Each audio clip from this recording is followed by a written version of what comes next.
I'm big on being affirmations, affirming yourself, speaking life into yourself, because you hear what you're saying to yourself. And if you constantly hear, this is who I am, I'm just a monster, I'm just like this, you're going to believe it and your actions are going to follow. Mm. You have to make a conscious decision to say, I'm not going to do what was done to me.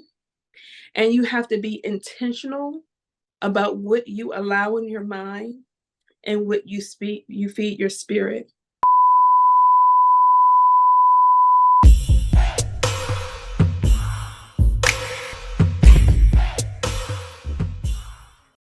Alright, welcome to the show. Welcome to the show. So for all those crazy people out there who never heard of your girl, they ain't tapped in, they don't know what's going on. North Carolina is in the building. Give us your name and tell us what you do in a couple of seconds. My name is Stef Marie. I'm a poet, public speaker, community builder, etc., etc., etc. Alright, so let's go back to where it all started for you, where you were young in the home with your moms, your pops, the dog, your brother, your sister, your family, all of that. How did you fall in love with poetry? I was mute as a child. I saw some horrific things growing up and I didn't speak. So when I found poetry, eventually it gave me a voice and it allowed me to get out those innermost thoughts, deep thoughts, and actually verbalize it eventually. It took me a while to speak.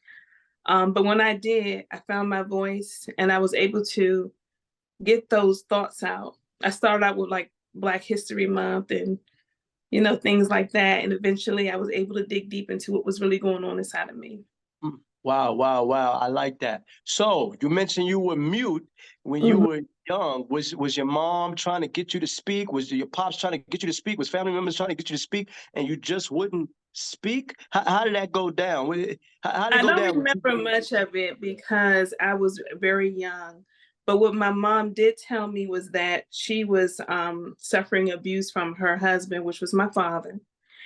And because he was in the military, he was in the Marines.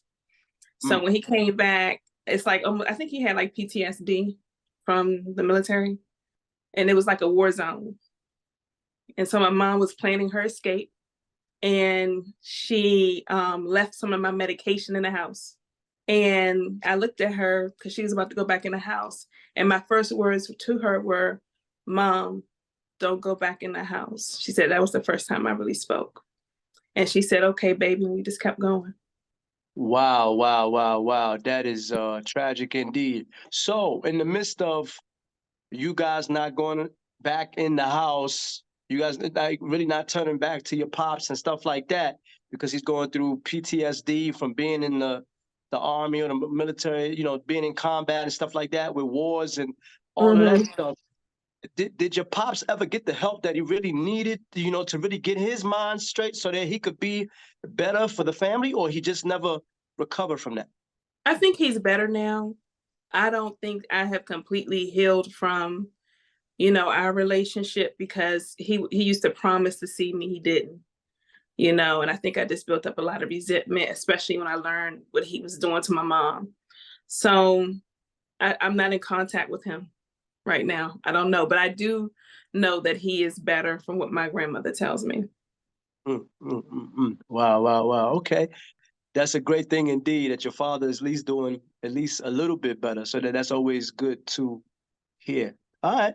Yeah. Yo, if you are just joining us, we are live on the Pimp Game Podcast, and we are here with the one and only Stef Marie Cole. That's right. The poet is in the building, and she is talking to us about her childhood, her poetry, also her Mhm. events coming up, all of that good stuff right here on the Pimp Game Podcast. So let me ask you this.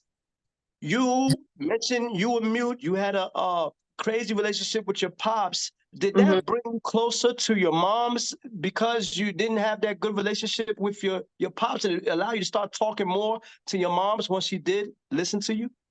Not really. My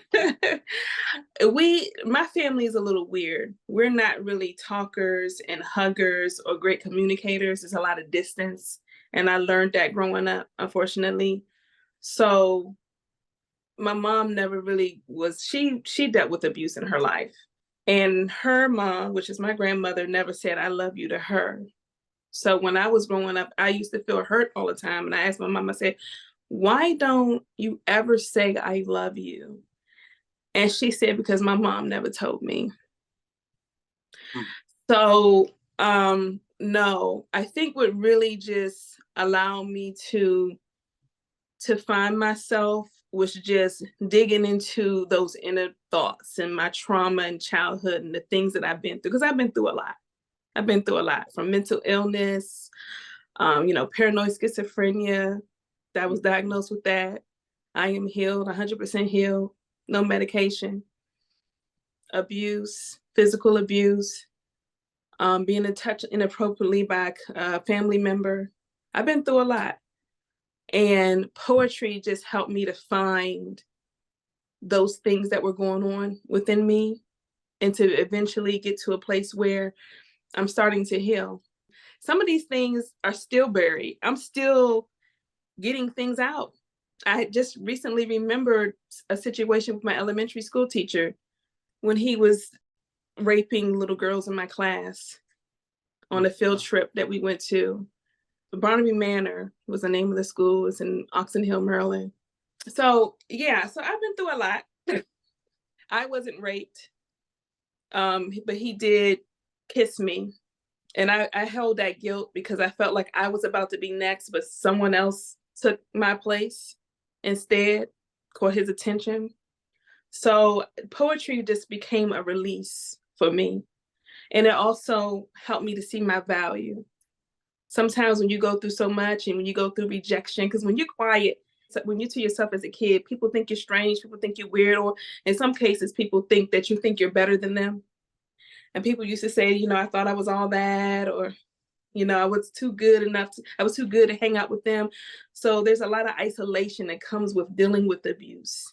Even outside of my father, my mom's other boyfriend, he was verbally abusive. So I just learned how to transform my pain into purpose.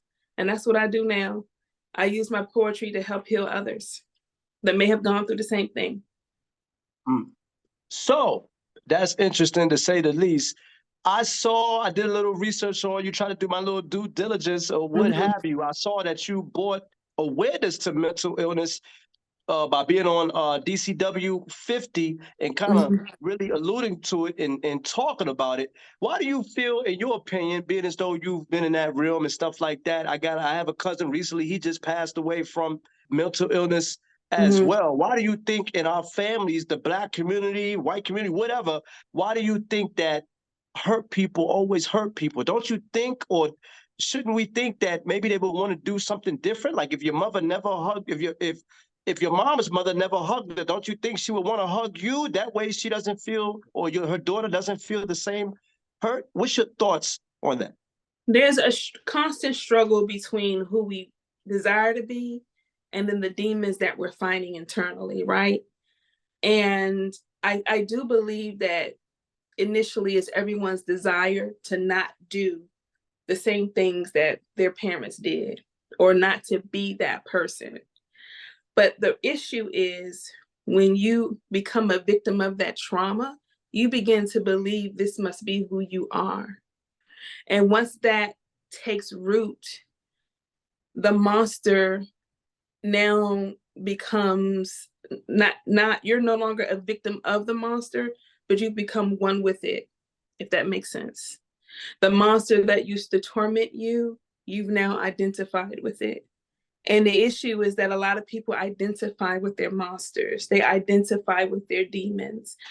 They begin to exhibit the behaviors and the actions of the same things that happen to them because this is what's going on inside: confusion, fear, torment, and it's constantly in their minds. And whatever you meditate on is what you become. My mom used to always say, a mind is a terrible thing to waste.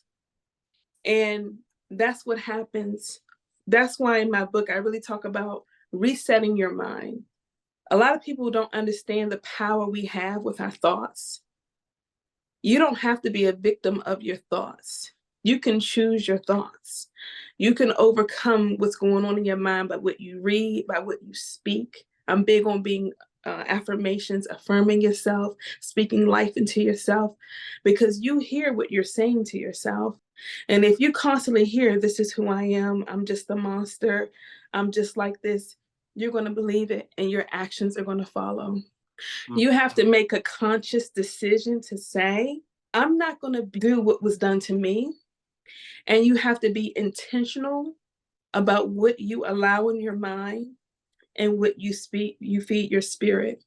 It doesn't happen overnight, but you have to choose it. You have to choose to say, I'm not going to be a victim, but a victor. I'm going to reset the environment of my spirit so that I can be a better person. A lot of times people don't see their value anymore. They've lost themselves. And so because they've lost themselves, they are what they've experienced. Wow, wow, that's very powerful. They are what they experience. That is very powerful. All right. So, if you are just joining us, we are here live on the Pimp Game Podcast. We are here with the one and only Stef Marie Cole. That's right, poet, motivational speaker, author. We are here talking about it right here on the Pimp Game Podcast. So, you alluded to it earlier about you writing a book. What is the difference between the couple of books that you've written? I love this one, the title called A Sound Mind, and also you also have Not Freely Given. What is the difference between the two books? Okay, well, A Sound Mind, which is this book right here, it has different things going on in it. It's not just a book of poetry. It also has mental health coping tools. It has mind reset affirmations. It has devotionals, so that way it can help you guide you along with your struggles, right? And so I've had people come up to me and personally say this book has helped them because it really gets into the affirmations. It really gets into coping tools and how you can reset your mind. And it allows you to journal it and to get your deep emotions out so that you can get to a place of healing. And it has my testimony in it as well. My other book, Not Freely Given, is really just a book of poetry. It doesn't have the devotional or anything like that. It's just a book of poetry, but it's a book of poetry that is about healing and empowerment. You can read some poems and say, she was really lost here in these poems. And then you can read some other poems and see the progress, see the healing, feel the self-love, like a journey, right? And so this book represents me finally seeing my value. What I've learned is that once you start letting go of dead weight and things that no longer sew into who you are, you let go of the people, places, and things that no longer serve you, or the things that did not value you. Once you let that go, it opens up doors because you begin to attract the things that you believe. Once I let go of a dead job of 14 years, a dead relationship of over 5 years, and I started really seeing my value, that's when I started getting into writing books, getting back on stage. I started attracting opportunities. I started attracting my tribe. I started headlining for festivals, TV, you name it. But it only started when I let go of those things that did not value me and I started to see my own value. Wow, wow, wow. That is well said. I like that. I like that. So, you got a couple of events coming up, but before we get to the events, can we look forward to a tour from Miss Stef Marie Cole? What's up? Is there a tour coming in the near future for Stef? Absolutely. And I know I've talked about a lot of like sad type of things, but I actually have a lot of inspirational, motivational, empowering poetry, which is what I love to do. Because no matter where you've been in life, there's an upside of that, right? There's a light at the end of the tunnel. I'm living testimony that no matter how bad it's been, you can overcome it. So with that being said, I am working on a tour. I actually have a festival coming up, which I'm extremely excited about in March. But yeah, I am working on touring. Touring's a little difficult right now because I still have a full-time job. So I have to work that out. But most likely I'll be touring like as often as possible on the weekends when I have time. With the touring, let me ask you this. Is it surreal for you now that you got people booking you, contacting you to be on a podcast, on the Pimp Game podcast? They contact you for other stuff. Is it surreal now that you're actually seeing this kind of come to fruition? Yeah, sometimes it is. And a lot of times it's shocking to see how much I've grown, not just as a poet and performer and speaker, but just as a human being, just as a person. I see the growth and I really see that God's not done with me yet. There's so much more. No matter what I think of, God has, even a higher plan for me. And so I love the fact that I'm constantly being amazed by the doors that are opening. Just a year ago, I would have never guessed that I would have been on TV. And now I've been on TV 3 times. I would have never have thought that I would have my own business, an artist network. And now I'm helping other artists get booked for opportunities. I would have never thought that I would have been performing at festivals. And now I got several festivals under my belt. But even out of all of that, the books and all those accomplishments would really, for me, what really makes me feel fulfilled is when people read my books or they hear my poems and they come up to me and they say, your book helped me. I was going through something and you pulled me out of that dark place, or your books helped me mentally, or this poem really empowered me. I was going through something and this really lifted me up. To me, that's what it's about. If I can impact lives, that's what it's about. Because then what else is it for, right? It's true. Yo, this your boy Kenny D. Hey, I didn't mean to interrupt your show, but I just wanted to take a quick minute, just to let you guys know, if you want to see more dope interviews like this one, make sure you go on YouTube and check out Pimp Game Podcast. All right? And don't forget about our website, pimpgamepodcast.com, to see all your latest Pimp Game episodes. All right? We got you. Man, I'm done talking. Back to the show. I like that. I like that. I like that. So, with you impacting lives and things of that nature, the name Stef Marie Cole, I love it. What's up? How did you come up with that name? Is that your real name? What is that? I know it's dope. It's catchy. It's all of that. How did you come up with the name Stef Marie Cole? Well, Stephanie is my first name, Marie is my middle name, and Coleman is my last name. Oh, I so like it. It's a little bit of the beginning of each. Stef Marie Cole. Actually, I got hacked on Facebook. And I was like, man, it had all my pictures, everything, and I can't get the account back. So I said, I need to think of a name. And so that's what came to me. And it's like, everything happens for a reason, because now it's my stage name. Okay, I like that. I like that. Yeah, because it's, to me, it has a poet type of feel to it. It's catchy, it's dope. It's really dope. I love anything that's catchy. I love anything that's catchy. If it's catchy, I'm gonna be smiling. I'm gonna be liking it. Even if it's not mine, I'm gonna be feeling it. So shout out to you. What made you think of the Pimp Game? I have to ask you. What made you think of the Pimp Game podcast? You know what? It's crazy because it was a couple of years ago. I was in the room one day and I was just sitting down, and I do this like Pimp Game thing on Fridays where I might talk about never trust no man or something like that. But before I did that, I was sitting down and I was just like, yo, today is Friday and I'm bringing you Pimp Game. And I was like, oh, that's hot. So when I started posting it on IG and stuff like that, people were calling me. It was like, yo, Kenny D, we like that. I like that Pimp Game. Da-da-da. So that's how it kind of came about. And then the podcast started it last year, July 4th. But I kind of announced it to force myself to do it. I like that. I was scared. I was nervous. Yeah, you make yourself accountable. That works. Putting things like, you got to make yourself do it sometimes, so you know it's not going to get done. So Yeah. that's good. I like that.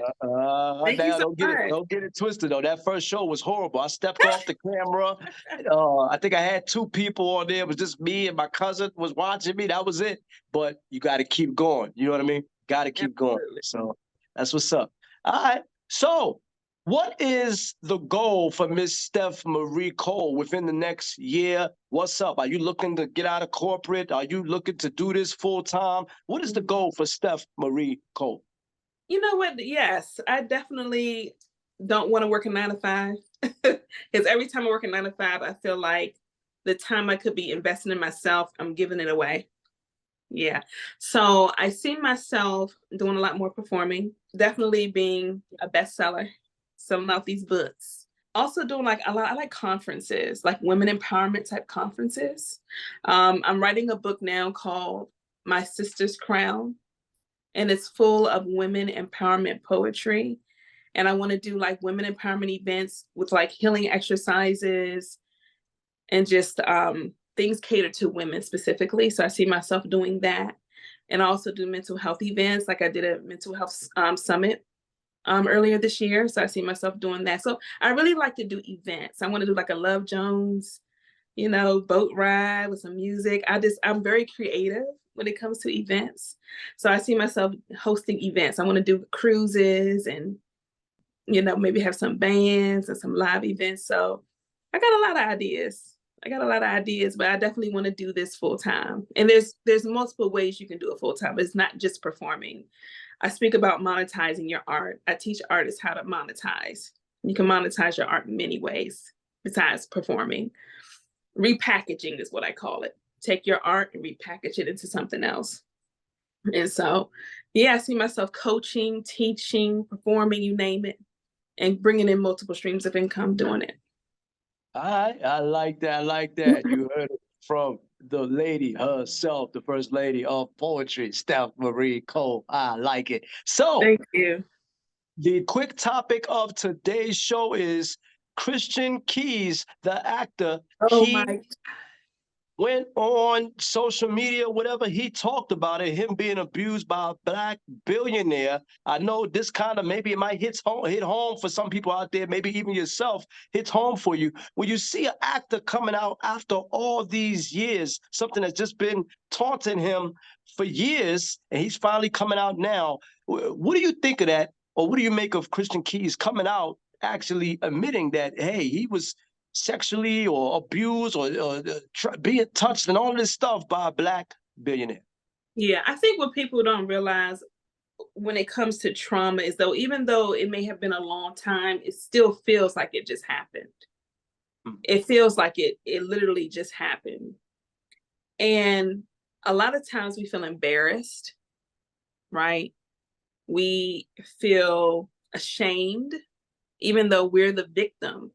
We feel accountable sometimes for it happening, or like I could have did something else, or I could have spoken out sooner, whatever the case may be. So there's a lot of inward shame. I'm just speaking about abuse that happened to me when I was in elementary school, right? I had buried it. And then one day I was just overwhelmed with those thoughts. And I was like, where is this coming from? And I had to get it out, and I wrote a poem about it.